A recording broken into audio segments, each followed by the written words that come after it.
Hey, what's up, guys? Welcome back to the Mic Check Podcast. This is T Word, the People's Champ. Thanks for tapping in. Today, we're going to talk about the results of the David Benavidez versus Caleb Plant fight from over the weekend. But before we get into the details, don't forget to like, comment, and subscribe. We appreciate your feedback, and we graciously thank you. Now, without delay, let's go ahead and get into the results. All right, so on Saturday night, Caleb Plant and David Benavidez went toe-to-toe at 168 pounds in Vegas as the main event of the biggest card of the month. Now, the result was a Benavidez decision, unanimous decision. And while I agree that he probably won the fight, I don't exactly agree with majority of the cards because I thought that it was a much closer fight than some of the judges came up with. Now, let's get into some of the rounds and talk about how the action went. Okay, so to begin the fight, Caleb Plant took control. He was very active. They fought in a really big ring. It was 22-22. Kenny Bayless was the referee. Now, one thing I want to say about Kenny Bayless is this. I heard from Joseph at War a Week Radio. He said, it was a funny phrase. He said, if a ref has a catchphrase, they're going to be very extra and involved in the fight. Kenny Bayless has a catchphrase, and it's super simple. What I say, you must obey. That means that this dude's going to make sure that he's a part of the action, right? And he definitely was that. Now, that said, he's the ref for this particular fight, and it seemed to have actually favored Caleb Plant because there's a couple elements of his game that Kenny allowed to let go, and then there's some other things that he held against David that I thought were a little bit ticky-tack. Okay, so the first thing that we saw was Caleb Plant come out using the jab. He was in and out of range. He used the jab, quick 1-2 combinations, and he was able to use his feet, move laterally, and frustrate David Benavidez, which is something that I predicted would happen.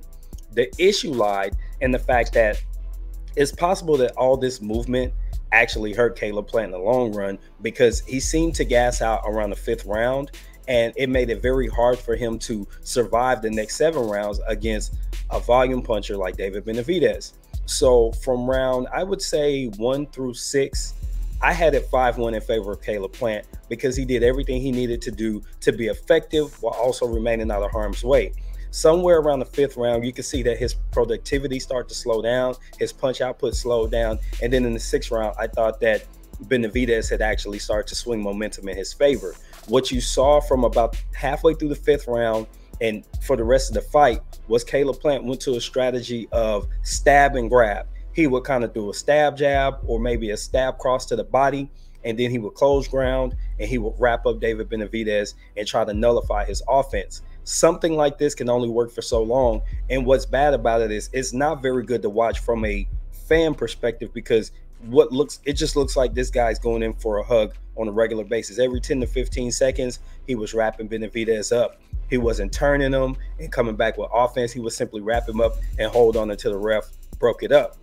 Apparently, Kenny Bayless is okay with guys kind of doing a little bit of holding because he didn't really warn Plant.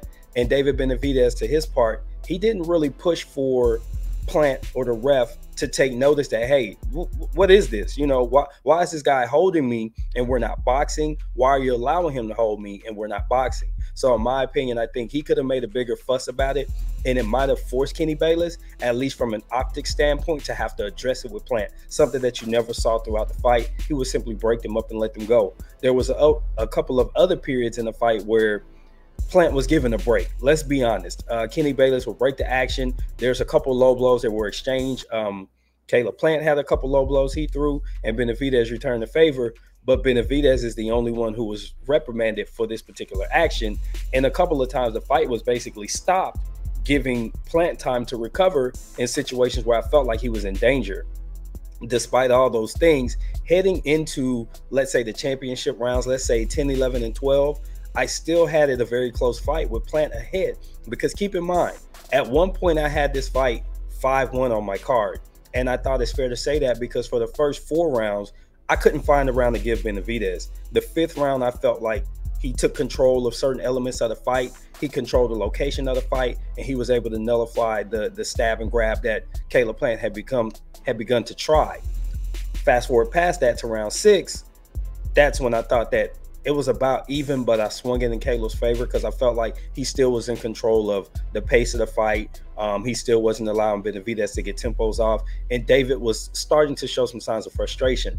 whatever went on in his corner from round 7 through 12, I thought that that's when Benavidez showed who he is. You saw way more combinations when he was coming out for each round. You saw him control the location of the fight. You saw him not really allow Plant to move around, not to mention the fact that Plant was tired. So in my opinion, a guy who can't really move, I can't say that this was so much of Benavidez controlling everything to the degree that he truly mastered, how to beat Caleb Plant. I just felt like Plant was there to be hit at that point. And then the fact that he was just stabbing and grabbing, that right there allowed him to be within range and get his face beat up. There's a couple of times he was in really bad shape, and I thought he might go down. And then there's a couple of times where, like I said before, Kenny Bayless kind of stepped in and saved him. I thought the 12th round, Caleb actually put on a good show for himself and did enough to win that round. Because there were no knockdowns in this fight, I thought a draw would have been fair. There was a 117 to 111 card, and I don't know what the hell that judge saw, but I didn't see that. So in my opinion, Benavidez is the guy that they see moving on to the next big thing.